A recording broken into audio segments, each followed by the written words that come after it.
rescue center lungleya director te speaker te le athopui worker le volunteer le camper sung te lalpa du tak Isu Krista mingin kharin chibai kan book ve chewani kami khol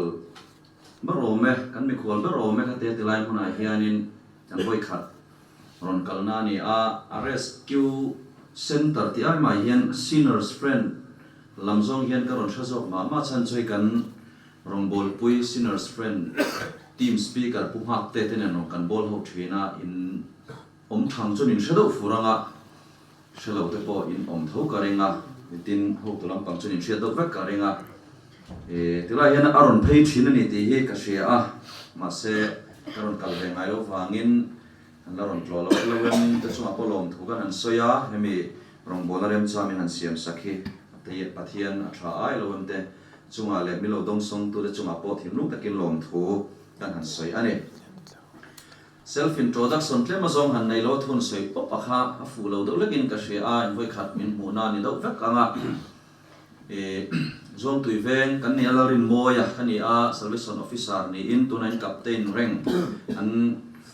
belmeka chuan kum som pani kan service to a chingchi bela te phulen bela te tin home kum thum kan en gol to boka home ai en gol dan tur phung te po hi mitha hian ron hrathiam ruak ani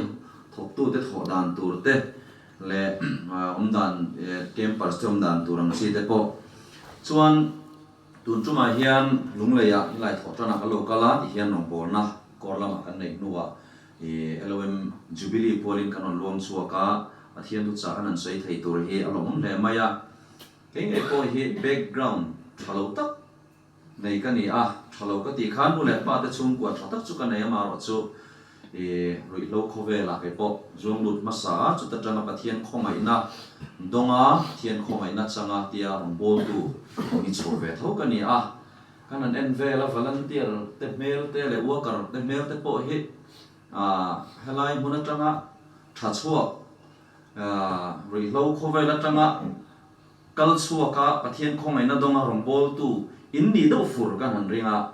me voine hian kani in ang tlang hlom om mangi o ti te ka thin lunga alo om mai mai atin campers te po kanan en hian sual turu mel du ong hi in om lem lovin ka ria in smart hlom do tlang po yan mel po a tha hlom lein ka ria mel han en reng po rin thelo tur chin om venia phakar mel mai tiang chi thei nom chu tiang chu in om lovin ka rin mel te po apa ngai do tlang po ya lai mun tahin thata gin chuak theng ti ka ring tlat ani chung te chu tuma hruaya kan han soilok du chuan pathian tu cha kan ngai thlangai dar ni re pa rei tak soilo tura ngai la thange sam number songa le pakhat na chang som na thuwa khan o pathian ke ima hian thinlung thiam hun tak siam la ka ko chu ma hian tharau dik tak siam thar le ang che ti kan mu tilai thupuya tan kan thlang du atan pui turin chanchin tha johana zia bung som le paru chang sei atang hian johana bung som le paru chang sei atang hian pathian chibai bu kela tu thiam lim ngai chun zomila nima sela thudik tak ka hila che u ka kalinta na tha ka kal lo chuan khamon tu chu in hnen alo kal don si lo ka kalero chon in hnen karon ti ram tharau thiam lim chung chang soina ani ani tin bible na soya ani chu alo thlen chuan sual thua te fel thua te rorel thua te khovel an thiam lo a hriat ti rang ka chiar kan na chang som pathum na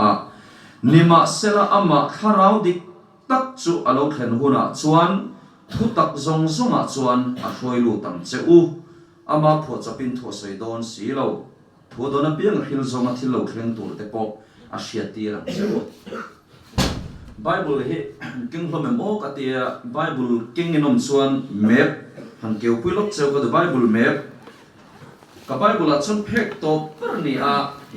pola zin voi thumna ti kha bible king ha chuan in khomai mi han keu pui ta ola pola zin voi thumna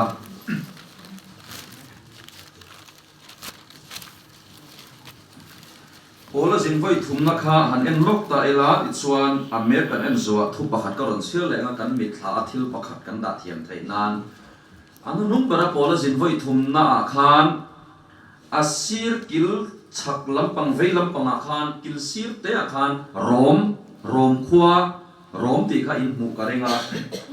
chuan han en zer ta ul alai hola khan FSC tin mu le anga FSC ti kha han zong char char ola Athens bula khan oma Ludia ti le coast in kana khan chuan an hoila khan Mediterranean tui pui ti a le ta a rom khua le FSC khua kha khodang zong en kan bek khanin a chebela khan Corinth ti te Thessalonica ti te tam tak oma han en kan bek ta ila FSC atanga robin kar zonga kha akal kong pui berle an zin na pui ber chu Mediterranean tui pui ani a chuan a zin kong hlat dan tur le akal kong boi thak dan tur kha akil sira he ta hlaem ema roma oma chuta pola rom khua a zela tan ina atan lai chuan FSC khua a rongbola ommek Timothy ne na khan lekha va thon ta chuta a lekha thon chu pakhat kan share do a Timothy ne na tirpo pola lekha thon pahni na bungli chang somni le pakhat na thu te kha kuna cheba van ka chia du lai takhe kan chia ranga bible chang lar tak ani a Timothy a thon ni bungli chang somni pakhata khasikma in local sam samang che ati a ha asik chuan Mediterranean tuipuya khua avot lut tuka chuwang chuan in kalpo thai ani tolova tui te kha alo khanga vur tang lian em te kha alo kala kha asik to chuan a thei to lo zin kha thei to lo ani chu amep ne na mi kha chungin kandil ruwa daila hoina hian kharau dik tak ti thupui mangin pathian du chang zir ho don ani lalpana thu kan sia ta kan zatan tharing malin som sakro se tharau thilin tran puina dilin pathian ne kan tong trai ange lalpa kan pathian rescue center chan chuana munatangin voinia hian kanon au che a tundar kare lo te hitan kan ser sanga tharau dik tak ti thupui mangin I thu cha ka din pui dona I thu khan dai khriam ton ai khriam zok chuan a sei tu le ngai thatu min a ton la he thu cha kal klang hian imi ten helai muna omme kan campers tele thok tu tele helai muna visitors step nuna hian lalpa nangin he thu pui kal klang hian na ron thok la thuron selamal min som sakam che I thu kan sei chung zonga setana tanlak theina zong te tu na hian lalpai mingin kan do da la kharau thiam him zalena da thei zong te chu min ne sak vek la I thu tak chu lalpa kan ne na lo khem selo chu chon min chwa zalen sela kan duwa sarmon te ne na kanon da ne lalpa du tak Isu Krista min kan di le amen thil paliangin karon sayanga toite tein pakhat na chuan tharau dik tak chu enge kan ti chuan tharau dik tak chuan sual ni in hriat na dik min pe ani sual ni in hriat na dik min pe sual ni in hriat na hian chip ni a oma pakhat na chuan sual ni in hriat tho ma se an sual na chu nat na angin an hrangai mi alawa an sual ni ti in hreneng ma se sim turin an ngei tu na po an mangai lo tur lai chu ka om dan adik lo ka ngei tu dan adik lo ka thil ti adik lo ti an soya an ngei tu a hriat po anin sia ma se kha sual ni anin hriat na kha pathian atanga chuak tharau thiang lim na tho ani lo awang le mihring atanga chuak ani mihring ril rupa ngai ani awangin chu chuan sim na konga ke apen tir ngai lo ani tin adol le chuan sual ni in sia sim tura tharau thiang limina an ne na atho na te an oma chu sual ni in hriat na dik tak ani chanchin thwa chona sia ka hian bung som por ka hian lal I suan tharau thiang lim na tho chung chang pathum asoya ani chualo khen chuan pakhat na sual thu a adang pani kan da thanga kan thupui ni lo wangin sual thu a te thiam lo an changang ati om sia chu kharau thiang lim na tho dik tak hi ring tu nu na mishinga ine na kane na alo khenga pathian na tho hi kan nu na alo khenga ni ngat suan mo keima a dan dik lo te kanun dan dik lo te ka thil ti dik lo le ka chin thalo zong zong he chu kharau thiang lim suan a ma sabera aron bitum nge ni aron bitum nge chu kharau dik ti thupuya karon than san ani kharau dik tak siam thar lem che sam ti lokam somma pakhat chang som o pathian keima hian thilung thiang lim tak siam la ka ko chunga hian kharau dik tak siam thar le am che kharau dik tak ti thupuya karon than san chu davida kha siap thi ani a sola po siap thi ani a ma se engatinge davida kha pathianin ka thin lum ang pumi ati kan ti chuan athil ti suala ngai dam adil thin ani lalta indo hun lain lalin chung zola indo nan mun om tur kha lalin chung zola oma ati lo tur ama sabera om lo na tur mun oma a em lo tur en ati lo tur ati a toy zong soila e suala in ngai na suala alo tu ta ani chuda chol sam nan mar songa le pakhat na pumpui kha en ta ila pathian ne na a in chi na ngai dam adil na atong try na ani a chuta ka duem em le keima poi na tong try na thuat ka thlen fo chin chu sam songa pakhat chang som na ani a keima hian kharau dik tak ron siam thar le ang chati hi ka tong try na la ani fo thin ani he muna hian engwangin nge ilo thut he muna thutur hian mi ilo pian chu I chhum ten inu ten an hrin che ani lo kut kor chu kut ta na siam kutin aluak ha tur ani a sound box po sound ta na siam soundin aluak ha tur ani a moza po ke ta na siam kein aluak ha tur ani a tuman moza he mak sa te lu khuma te an bang ngai lo ke ta na siam kein aluak ha tur ani ke te dau chon an bun te dawa he khopo ke ta na siam ne ke lien dau chon an bun lien dawa atura siam om chu tiang chia chuan hoinia ya nang le ke hi he muna hian ngol veini a drugs ngol veini a zungol veini a thutura lo piang chua kan ni lo wa kut ko chu kut ta na siam mosa po ke ta na siam ang chia khan nang le ke he pathian ta na siam he khome la pathian ta na nung tura siam kan ni a chuwang chon anei tu dik tak pathian kharawin min lua let le theina tura ta na apoi mo masaper chumo kharau dik tak ina keima ania anna tho iti mai te ang enti kan soyang kharau dik tak na tho awanga sual ni in riat na hi apoi mo masaper to pani chumi ni lo chuan drugs mul I vei to lo huna fela in ngaya zu in to lo huna fela in ngaya tum khat su officer ka li ton ho yan bial ka fonga chuta chuan paper hi tian kala a paper kala chua ka full scale paper hi pen nen ka in sapatian ka sual na kan ziak tem katia notebook nen ka paper nen ka in sopa zuk le bom ka tilowa ri thei thil ka tilowa ru ka rulawa le ka balawa kan lo to ken kan khosa a mi dora thil ka balem lowa ri thei thil pakhat ma ka tilowa zuk le bom em ma ka tilo a chiam tu chu ke ma ka ni chuan ka sual na kan ziak chuak mai mai teng ka tia ka sual na ka ziak chuak atum ta chu bi tum chuanin awang tu ziak chu tur ha ka heta lo wa ni chuan ka mai tu thina sual lang thei sual ti sual kan tiang chi ka pi him de ro pui mai si a man kan ngai tu ngel bo han a point te tin pe ka tu ma ziak chu tur ka heta lo wa ni san khat su kan thalai te nen thalai in khom zana tho tan zana yan member la tho in mundanga kan suwa ka mi ina kan in khoma kan in khom man chon member an homa soi tu te ne thing puisan ha in pain kan ti tia ta chon khati hun lai ke ma bo ru nen khan kan ti ka pathian thu kan soi soi choren bok nen ke chu ka suan ne em ka helu tu to lo kan ti kha kan thalai soi tu pakhat khan min han en nang he ho I suan le khalo mo kan sil chok don se mi ti ta ni chu han za kha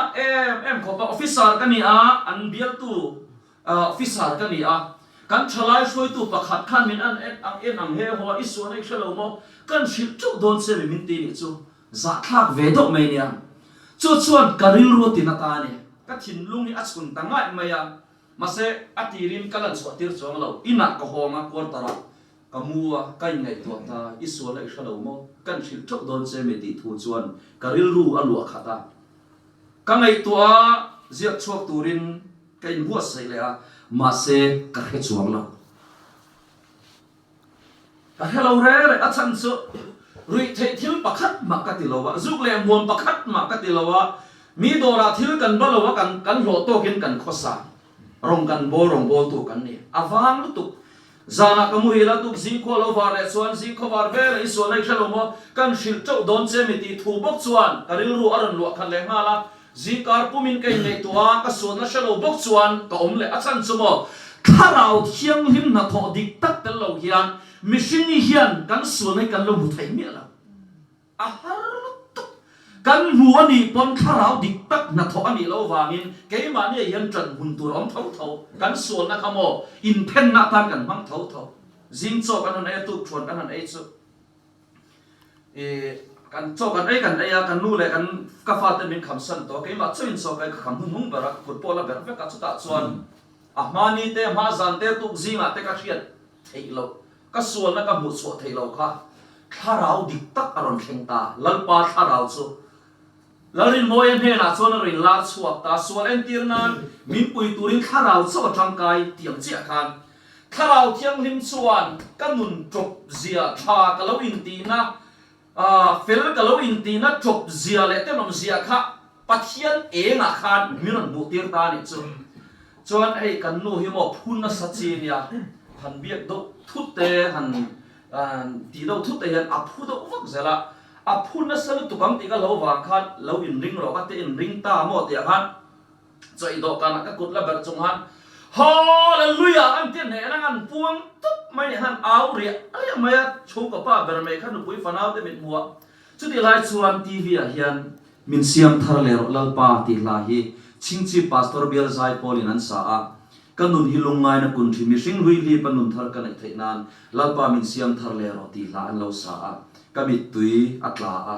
kamitin ceiling na kamitin amu chu ceiling ani ma se pathian nen khami tu khan in pol na kan job bung sobli pani chang ru na jopan chu wangin ka in tena vuta le vei vuta thu in ka sim ta tiang khan ka chop zia kha pathian e nga minon mu tir ta ani voin kheng hian atia rong bola kan swami ten pute te chu tiang ka tiang chuan tia ka chan chin hi a tha zonga an soya ke ma ne a feedback aron kheng le ani pon o larin moya chop zia hi kai mu thin ani vane unau du tak he muna hian lalpa tharau dik tak in ne na nunga rin lar ni ngat chuan mo inun chop zia ti swale ti lo swal zong khengena a chui vekam chenga chu tam chuan o johana ini chuan johana chop zia he petera ini chuan petera chop zia he kimte ini chuan kimte chop zia hi ti in nangma kha in muro ronga chu tharau dik tak na tho ani chuan chuan vein ni hun sep ta kara hian tharau dik ti thupu ya karon thang ani lalpa tharau dik tak inen arin lari chuan lali suan ang tin nge sai sual thua te thiam lo an chang ati tlat ani wene hengun takin ngai tuam kut kor chu kutta na siam kutina lo kha tur moza chu keta na siam ke na lo kha tur nang le ke hi pathian ta na siam pathian tharawina alua kha tura asiam te kan ni mase siam chan ni lovin kannun a accident a ri lo khovela ke pok lo lu ve to wangin indin mun ka hria thiam pui chu mase voina hian krista a kan ni na dik tak pathian fa kan ni na hi kan hria ta poi mo khop mai chu ta tang chuan tharau thiam lim na tho dik tak kan ne na ai large bok le don ani poi mo khop mai tum khat chu sang ni le som pasari khan December thla Christmas don hian camping kan ne a chuan mun pakhata rilongai tam khop maya sta kan kem na chuan kan kem pars pakhat hi police pensionary a zu Christmas in tura senchi case ni an kum noya aron lusana ada aron lusana akhol khop maya kem kan ne thu po angai thla tha pe vak lowa somna kan siama chang do loma chin somna chang lowa chuan zir top zana kem zan top ber indonesia nga zingkar chhuak tur kan ni sarmon voi khatom lenga zinga kan chuakang speaker kan ni a somna po siam ka thum to lo than pa in a chan chu a khon lu to ka a kem lu san kha a hau tak ve bok em ani a senchi case ni kha Christmas ma kar le ania tan chon pian tha kha har lu tu ka ni pian tha lo po ni se dem o mi lawang ma se kharau di tak kha kan kem top zana somna po ka siam to lo ai lar khat maya anena kan cái như là cắn tì po li to lo pathian kharau ka anena nungai lar chok khat mai ni ta chuan thil pahnih chiat testimony sei ta pakhat na chuan kaka hian zu far khat po alu le to turani lo pahnih na chuan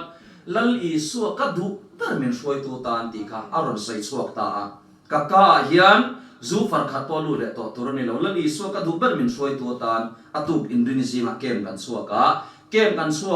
in akhum noi asenchi case ni atiral ngala Christmas kan magim em maya nilai zana ain khoma ama chuina lama testimony soya patling fa panga nei to ania testimony soi ka chu thiam lo em mai chan chu pathian rong bol na akala angai lo ma se ama khan pathian na tho a thing tlat ain la tlat siam tharna achanga chuan e khovel lama akir le to lo ani sei tur tam ta kom theng khat yang zonga e ka sei kha chuan mi tam takin rui lo khove la changin lan i suwa an mu a pathian tharau dik takin an thin lunga na athoka an sual nga chun anga na in an sia a e kom dan hi alo dik lovani kadun dan hi alo dik lovani ka chung te ka ti re thei dan te ke ma ngai po ka in ti re thei dan te ti in ngai tua na thar tharau thiang limin as anei tira chuda chuan sim turin an thin lunga tharau thiang limin na athoka tharau dik tak chuan chu mi singa chu chen alla chuak thin ani pathian khomai na enga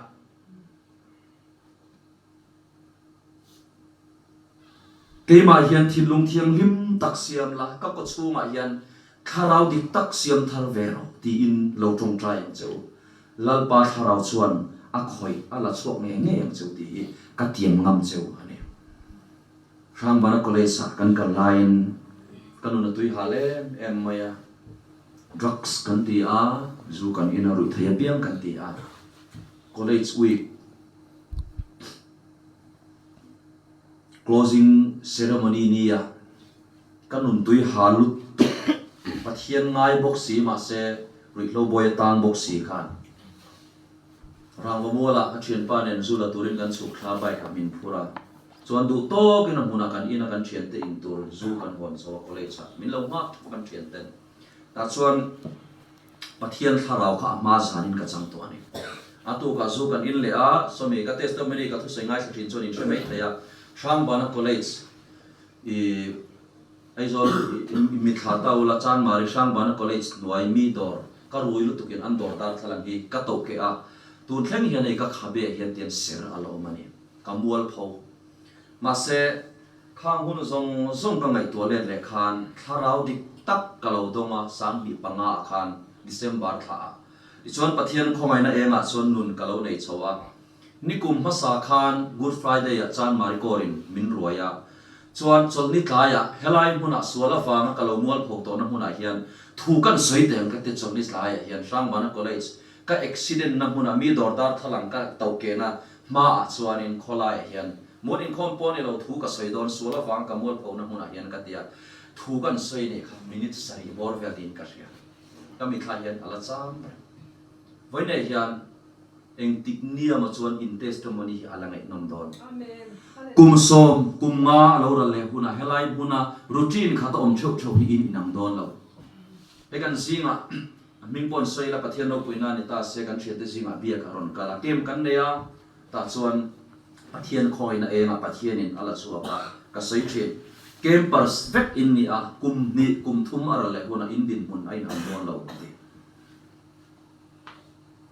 China kan foi tu na ron share tui hala piang te chu ne na chuan a thonin in tur ka piang ati ka local ro se ati hemuna hian idu khanna awanga ilut ani emo I chung ta nan shai rui che an da lut top che ani amo a chang cheng wang po ni se ti pal thil thuin hemuna hian ilo thulo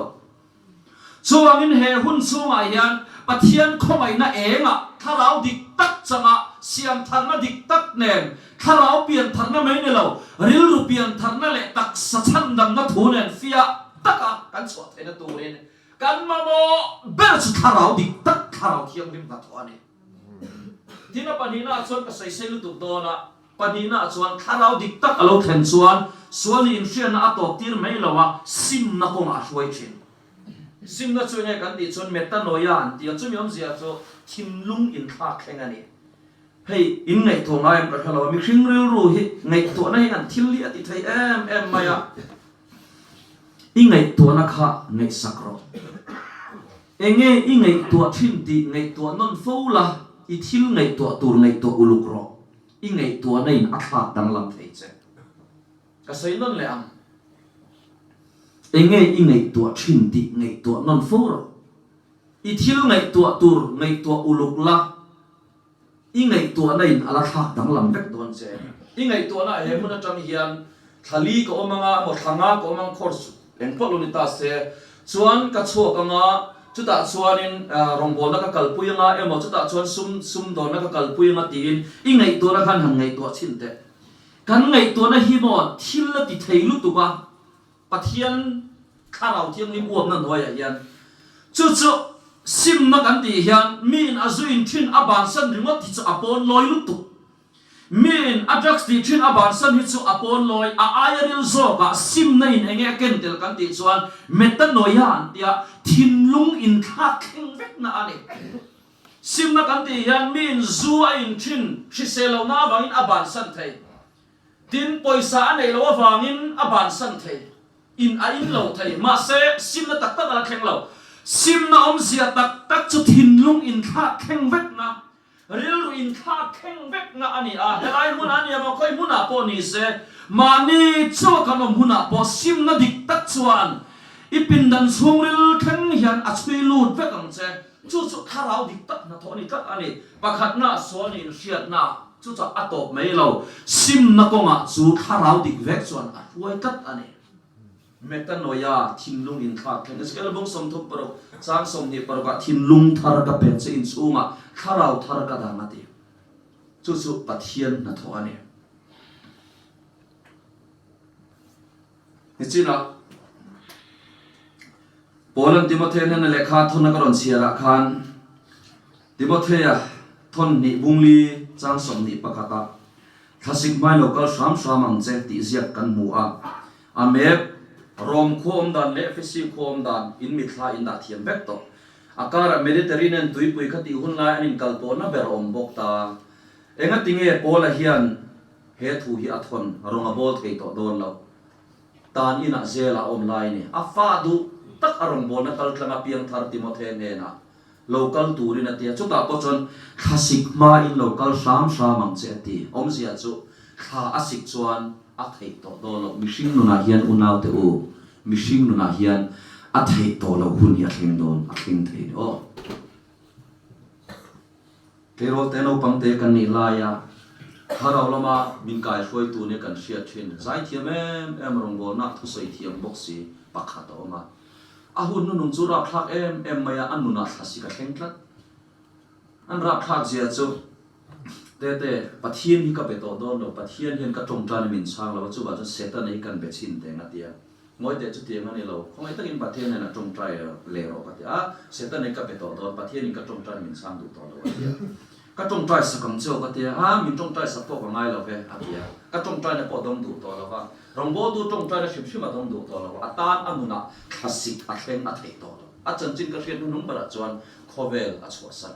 drug savangina ke vu fata puak ken en kola thi lei thei si lo dam lei thei si lo win nun shom takin anun apun mun no manga ato pa phei chon khovel lo so san atan classic ateng atei to lo kan chen pa no pang te kan ni lai kan kom rual pui kan pian kum point ang chi in kom ngai em kan ni a chính chip siêu cái này lại cái nụ là chân chín miền nam là ít chuyện ba thi rồi tiếng nghe thì chân cái tia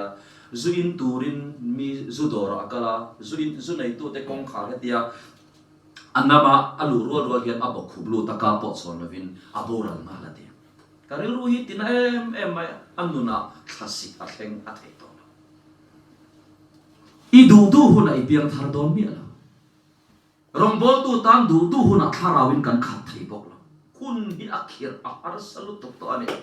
chuan pola rom in lung in atan line ronga bol thei to lawa atan chuan van a in hom to thipo ni se pathian ne na achol don ti ein si ama se rong la bol zel tur afa du tak ti mo the ne na kham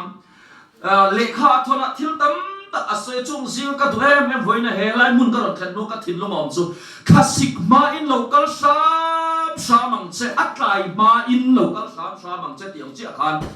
una te voina hian in nun na classic a thlen ma hian a thei to lo hun a thlen ma hian ke ta ni ro zong pathian nei hi a tha ani simin kalo ke re lalpa tin he mun atang hian tharau chan dam na rilu chan dam na taksa chan dam na ne pathian chan dam na thuan tling chang chunga in chho vek ka du sak chewani chuta chuan mi ten mak anti chewai nang ma in mak in tiang voile te rong bol tu ka ni kan nun ma sa hria ten mak anti a voila ka nun chau hria ten ka nun ma san hria tin mak anti a chu ai chun ke ma hian mak kain ti so ka ni chu pathian tharau na thodik tak ani tak ani an thian ten akum chu sei lo le thing su la ke man buat seya ke man lu thlaya game pars pakhat hi asem chi khat nen game lu atuma gate security en lo cheka zuan man saka ket lun phal lawa a beding an da lu tira ke ma a uilu tuk arui to box se uilu tuk khan kinadila I thai to ka tam in la ken lu kan phal lawan tia ta chuan a thin rima tlem chu in thawa an in tira security ten an them kem lu zan ne boka chuan a zu chuan an pastor avoma a thin rim lu tuk zurui boka chuan kema po chuan a chat thlu ta ma se a tuk zinga thau tur om to lo a tan classic a thleng to a thei to lo classic mai local sam ang che tun tum chu he khor si chu tien ka ti ve me ka tling ka anga ni da ma kala thadon tho emo ti hian an du tu min an kol sala ka course ka so ka chung ka ti le don tho ti ani lo he muna ngai po hian I ruama chuak thei a hriat me lo mi hring nu ni classic a thleng thei kat ani kan thian ten om na ni sa hriam view tong ti chu ka ringa ka sei zo tre hring nu na hian classic a thleng thei kat ani chu wangin a pani na chuan tharau dik tak chuan sim na poma min hruai ani tina pathum na chuan hi toy tein ka soyanga ti thiam bim na na a thok pathian ko ina zara chan dam na chang to he mun tanga wa ka le volunteer te point o manga tharau dik takin in na a thok chun zo nang ma ni nu na a thok chun zom zel ni chuan a chui te zelang chewanga nok atam tel telang ti thiam bim na poma hruai ang chew ka pian thar tirin dam doi rui thai thil ka tha zuk le hom ka tha thei lo har sa ka thil tum ma se pathian nen kanin nei tel tela nok atam tel tela puk chung lu tang kan nemo ring tu te puk chu ma chuan kan han lu ta akwa kan lu thuk tel tela akwa lo zim tel tela nok atam tel tela tuna ka in thuam dan ang che hian pu ka lu te la pu kong ka chu tlemin lo sawa khomai na wangin kan ti tel mi lo in pian thano khowela kan han lu ta kan han lut ve lol maya puri tam tak nei chungin kan han lut thuk zela kan han lut thuk zela pu chu lo zim tel tela ti chuan connect tai te lo nok tlan ta ka sana te lo nok ka tar mi te lo nok ka phei khok te lo nok ka in phel te tel tela nok atam tel telang chia khan worker salai mun tanga chuak to te rongbol mek te po kan omanga chandam na fia taka sa to te po kan omanga khalau dik tak nang ma nia na athok chun som zel ni chuan ti thiang lim na ko ma chui te zelang chawa nok atam tel tet ma chu khalau dik tak ti thu puya karon than san ani when they hian itan secret hi alam nok lo ni mai thai rui thei thil chu an nok to ma se kharau dik takin nang ma na athok bel zel ni chuan nok ate tel telanga lenglo atam tel telanga chuanin pola chuan min ti nok apiang ati hebrai jiak tu chuan min ti nok apiang le suat kai mani betat chu ida ve u ti hebrai bung som pania min ti nok tu ate tel tet ani ato bera chuan kharau dik tak alo khen chuan thu taka hruai lo tam cheu pathian thu taka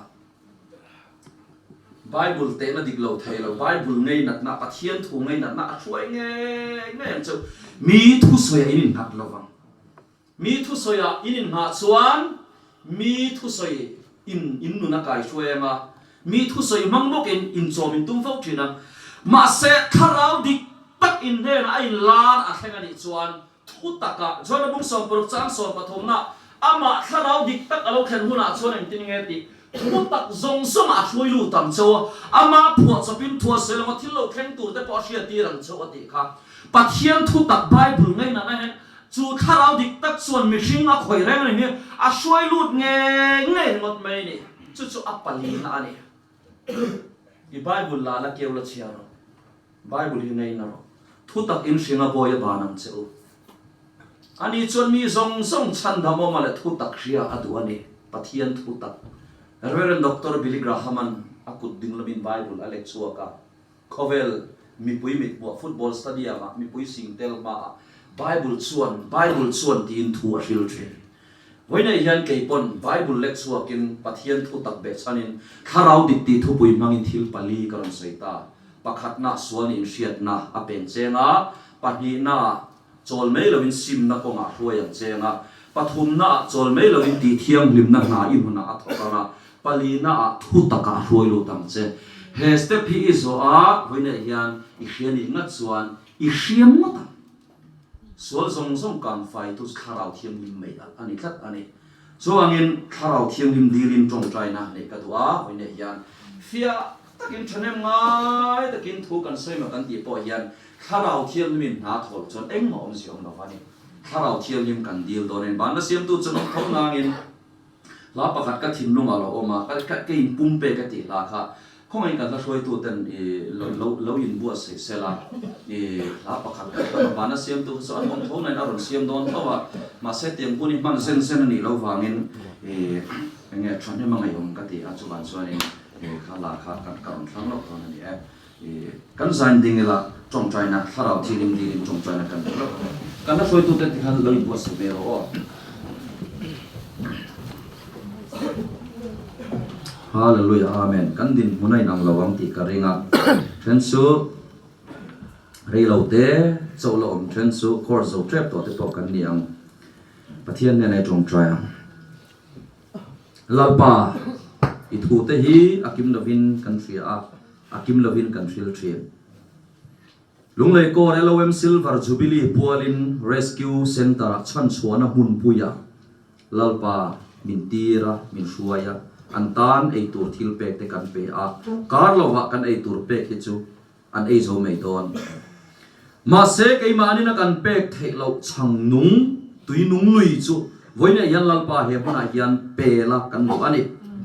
tir ko petera ten kan ei chun ka pe ache tia alo sayang khan kei ni ho hian irong bol tu LOM suai tu member te hian he muna hian pek thei thil dam thil tha kan nei lo kei ngei po hian kan nei lo voina yan luka bung som pakhat sang som pathum be chanin nang ni mi sual te men in fa thil tha pe na chang in hriat chuan adil tu kharau thiang lim ava pe na sadon em ti ziak tran chanin kharau thiang lim chu he muna hian I swimming in tu na hian kalau dila kharau thiang lim na tho dik tak awangin kharau dik tak chu voina hian lo kheng sela chu kharau dik tak chuan helai camper zong te le thok tu zong te he lo khoi non le sela tilal pa tilai muna fe chon mek te poi min khoi non le sela te eng kharau thiang lim chulal pa hoina hian he muna hian kalau dil ani khongai takin kharau thiang lim na tho awang hian imi ten pian tharna dik tak an chang thena turin I khomai na karon dile hallelujah amen kharau thiang lim nangman na I tho chuan imi ten nuna hian danglam na siam tharna alo kheng thei ani kan in pumpe vek thaya nangma tan chawa pumbel thiang limi man ta mi torin he khovela hian rim tui kan suat thei ni chút điểm tu xuân với nhà helai muốn ông song mà song thế là pa không ai na cái non deal saka tuy nông lùi tới xuân có số mà trái lâu suộc sẽ là biang thằng nó sẽ lâu khen đó sẽ hallelujah amen kan som sẽ anh em thọc tu zong po bui thiam cái gì nang po ni pingin mal kalau some speaker te deputy speaker te director te workers te volunteer te an savai yalalpa kharawin shiak thar lo thiam che samsung nga pakhat samsung na mangin mal kalau some kharaw dik các chalal pa với nhà yan he sem tara yalal pa namalo khem ti rang che itan sam mel alo putoni pon dau tu te tan lan lukhumit yam sa ka mu ti le la an phur to lo na muna phur na thar pe la an lo ngai nei to na muna pa với nhà yan thin lung thar pe la thok tu zong zong te pa kharau tharong bol to ren siak thi la rong khen ro se hallelujah amen siak thi na isu ming lo khen ro se isu ming siak thi na lo khen se la zalen na lo khen ro se kharau thiam ni lo khen na muna reng chuan him na te phur na te lom na te lo khen thin ani hallelujah amen la pa hui hen kan som che ani chibai kan bu ka che an campus ta hian buan ne lo an nei an ma nin chuan du an tal chuak thei lo ma selal pa I khomai na in chung khat la chua kam che thok tu ten ti then ne lo ke nin ti thei kan nei lo khomai takin in na tho ron ti haram che revival che he mun a lo khen ti ram che har na mei pui chulal pa hallelujah amen kharau thilim chuan khoi cheu ro se kharau thilim chuan tu na hian khoi cheu ro se kharau thilim siam thal le na chu lo khen ro se tots khoi cheu ro se tots khoi cheu ro se tots khoi cheu ro se kharau thilim chuan min khoi ro se hallelujah amen kan na soi tu te min kai khoi se la kai pum pe ke tin pathian che ben buk lok te kan tong tan na kal zel se la mai mi ching la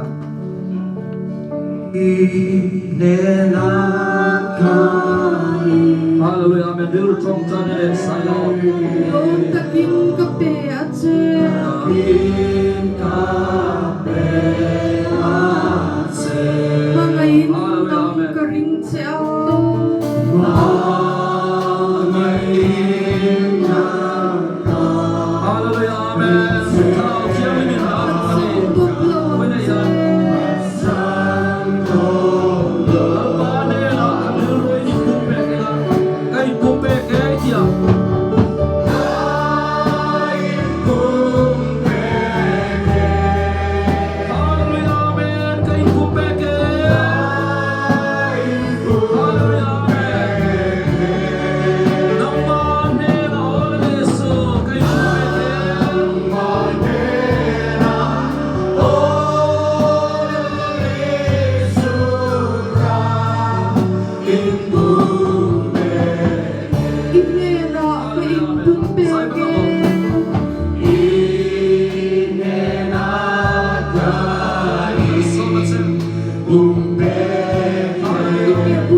lalpa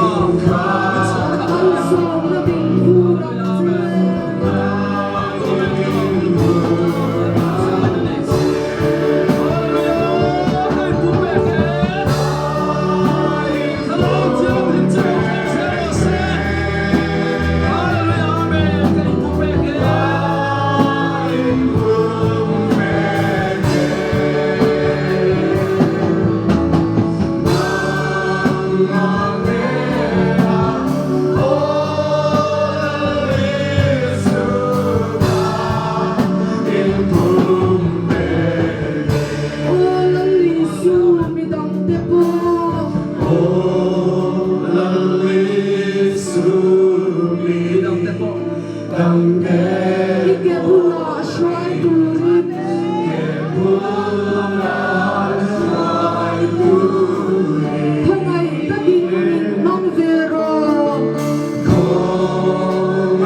Hallelujah, amen.